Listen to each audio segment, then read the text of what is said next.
बांधकाम कामगार नोंदणीकरिता मूर्तिजापुरात दलालांकडून मजुरांची लूट. सूर्या मराठी न्यूजचं स्टिंग ऑपरेशन. महाराष्ट्र इमारत व इतर बांधकाम कामगार कल्याणकारी मंडळात नोंदणीसाठी बांधकाम मजुरांची मूर्तिजापूर इथं शहर पोलीस स्टेशन समोर एका दलालाकडून मोठ्या प्रमाणात फसवणूक सुरू आहे. मंडळाचे स्वतःचे स्वतंत्र कार्यालय नसल्याने इतर कार्यालयांना यासाठी प्राधिकृत करण्यात आले आहे. या अंतर्गत नगर परिषदच्या झोन कार्यालयातही यासाठीची नोंदणी करण्यात येत आहे. ग्रामीण भागातून रोज मोठ्या संख्येत मजूर आपली नोंदणी करून घेण्यासाठी येतात.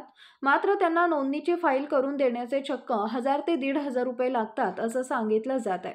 हा प्रकार मूर्तिजापूर येथील शहर पोलीस स्टेशन समोर असलेल्या बांधकाम नोंदणी कार्यालयाच्या नावाने एका दलालाने लावलेल्या दुकानात खुलेआम सुरू आहे.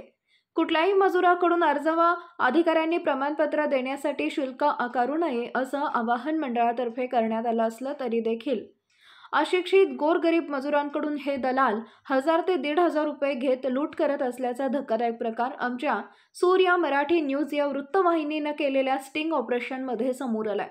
महाराष्ट्र इमारत व इतर बांधकाम कल्याणकारी मंडळाच्या अंतर्गत असलेल्या नोंदणीकृत मजुरांना विविध योजनांचा लाभ मिळतो.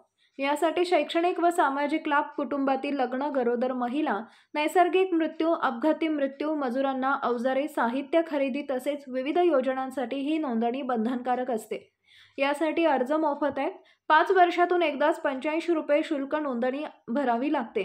त्यानंतर प्रत्येक वर्षात जिवंत असल्याचं प्रमाणपत्र सादर करावं लागतं. यासाठी वर्षातून किमान 90 दिवस काम केल्याचा पुरावा असल्याचं हे प्रमाणपत्र असतं. नगर परिषदच्या अभियंत्यांकडून हे प्रमाणपत्र मिळतं. मात्र याचा फायदा घेत मूर्तिजापूर येथील शहर पोलीस स्टेशन समोर असलेल्या बांधकाम कामगार नोंदणीचे फलक लावून एक दलाल चक्क बांधकाम मजुरांकडून नोंदणीच्या नावाखाली 1000 ते 1500 रुपये घेत आहे. नोंदणीकरता महिलांची ही मोठी गर्दी दिसून येते. विशेष म्हणजे या दलालाला पैसे दिल्यानंतर फक्त आधार कार्ड देण्याचीच गरज आहे. बाकी सर्व हा दलालच करत असल्याचं सांगण्यात येत आहे. याबाबत मूर्तिजापूर येथील उपविभागीय अधिकारी यांच्याशी सदर दलालाकडून बांधकाम कामगार नोंदणीकरता मजुरांकडून पैसे उकळले जात असल्याचा आमच्या प्रतिनिधींनी निदर्शनास आणून दिले. मात्र उपविभागीय अधिकारी यांनी आमच्याकडे कुठलीही तक्रार नाही, पहिले त्याबाबत तक्रारदार तक्रार देण्यास सांगणार, नंतर बघू असं सांगून वेळ साधली. आता यावर अकोल्याचे जिल्हाधिकारी अजित कुंभार यांनी जातीनं लक्ष घालून बांधकाम कामगार नोंदणीच्या होत असलेल्या भ्रष्टाचारावर आळा घालून दोषींवर कठोर कारवाई करण्याची मागणी होत आहे. ब्युरो चीफ प्रतीक कुरेकर, सूर्या मराठी न्यूज, अकोला. आम्ही जेव्हा भांड्याचा फॉर्म जेव्हा निघाली होती ना स्कीम, तेव्हा आम्ही ग्रामसेवकची सही शिक्का पाहिजे म्हणे. तर आम्ही ग्रामसेवकला म्हटलं आम्हाला सही पाहिजे. म्हटलं तुम्हाला आम्हाला भांडे भेटते, आम्ही पेटीसाठी देऊन म्हणे, पण भांड्यासाठी देतेच ते आम्हाला अलाउड नाही म्हणे तुम्हाला सही शिक्का द्यायची. तर महिनाभर आम्ही तसंच थांबलो. मग आता इथं माहीत पडलं आम्हाला, ज्या बायानं खेड्यापाड्यावर भेटले तर तेव्हा यांच्याकडे आलो. तर आम्हाला ग्रामसेवकने सही शिक्का दिला नाही म्हटलं. तर डायरेक्ट पत्ता सुद्धा सांगितलं नाही. मग इथं कसं काम होऊन राहिलं, त्याच्यामुळे आम्ही आणि इथे पैसे दिल्यावर काम होतात. आता घेतले म्हणून दिला नाही असं नाही. भांड्याची पेटीची सोबत नाही घेताय, सोबतच आहे ना, सोबत घेताय का? यावर्षी आलं नाही, आतापर्यंत पहिले पेटीच होते. म्हणजे टोटल भांड्याचे आणि ते पेटीचे म्हणजे ते कामगार कल्याणचे याचे मिळून किती रुपये लागतात सर? ते त्यांनी 2200 रुपये लागले आम्हाला. किती रुपये? 2200 रुपये भांड्याची सगळं टोटल मध्येच घेतले.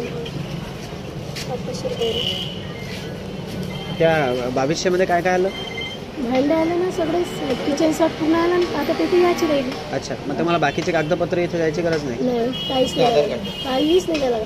सही शिक्का आहे ते काहीच नाही मागत. सही शिक्का आहे ते काहीच नाही मागत, ते स्वतःच घेतात. स्वतः सगळंच करतात.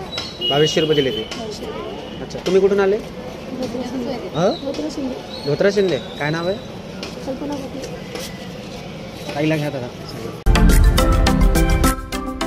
महाराष्ट्रातील महत्त्वाच्या व ताज्या घडामोडी जाणून घेण्यासाठी आजच आमच्या सूर्या मराठी न्यूज चॅनलला सबस्क्राईब करा आणि बेल आयकॉन प्रेस करा.